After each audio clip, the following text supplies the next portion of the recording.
potatoes, I'll guarantee you, they weren't grown in this country. Mm. Wow. I bet you've seen a lot of changes from coming out of Idaho, the Great Northwest, and seeing to where it's at now. It's probably mind blowing in a lot of cases. Well, because of air transportation now, that's no problem.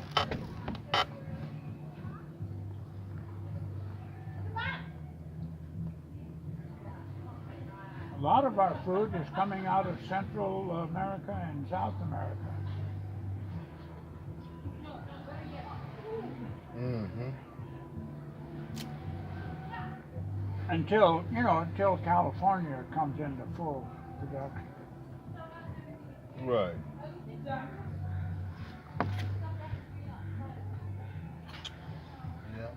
California.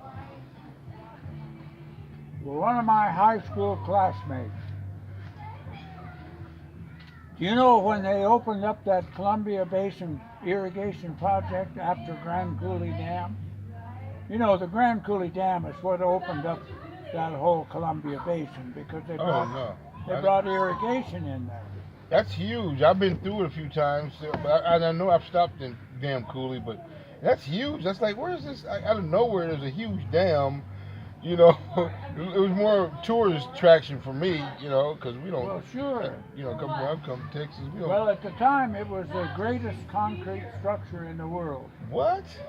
Grand Coulee Dam was the What? greatest concrete Oh my structure in God! the world. I had no. But there's been more bigger now. But anyway, my point is, when they opened that project up, they had lotteries. You could file in the lottery, and you were given 160 acres of land. You were given it as an incentive to people to move into that basin and start farming.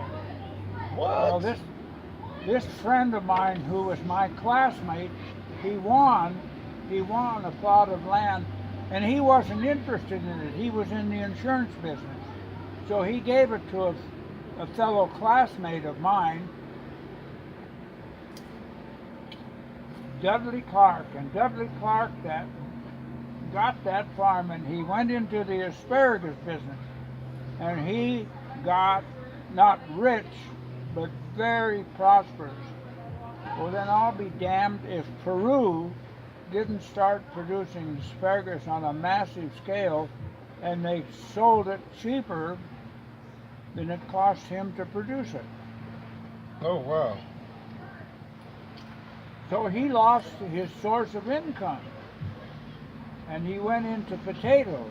And of course, understand he was getting all that irrigation water from Grand Coulee Dam. Right.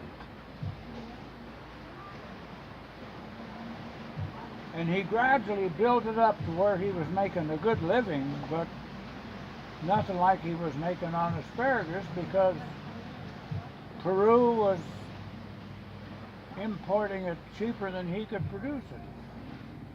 Yeah. And that's what happened to a lot of farmers. But like I said, he was able to recoup because potatoes are a major crop in the Columbia Basin now. All right, and no clue. Idaho, what about the Idaho potato? Yeah, no, they don't produce as much as Idaho, but they're getting close to it. Oh, yeah, I was gonna say, because I grew up as a kid, I just thought that was the name of the potato sack. I remember distinctively getting that Idaho potato. That's what I thought it was called. I had no idea it was the state of Idaho. That was the variety, huh? Idaho fudge. I did not learn, Bill, I did not learn this until I moved up here. I said, these got to be the richest people on the planet then, because these potatoes is in everybody's house. Yeah. At this time I'm in Wichita, Kansas, because my father was based in the military. We were stationed in McConnell Air Force Base in Wichita, Kansas. So that's when the Idaho potato, I recall eating quite a bit of it. in Yeah. my household growing up. Yeah. Cheap. Mom could make so many different, with potatoes. Mashed potatoes. Mashed potatoes, Baked potatoes. French fries. French fries. Yeah. All kind of stuff. Oh yeah. But that just blew my mind. I put one and one together. I'm a grown man. I put one and one together to figure out it was two. All alone, it was Idaho, the state of Idaho, producing these sacks of potatoes. Yeah. Oh, all the way in Kansas, though. We don't. How would we know about that? We didn't. They weren't teaching us no Idaho potato history in school. We weren't giving any history on the Idaho. That was the place where they came from. Oh my God! Who actually owns Idaho potato? I need to Google it and do some research on that. Yeah.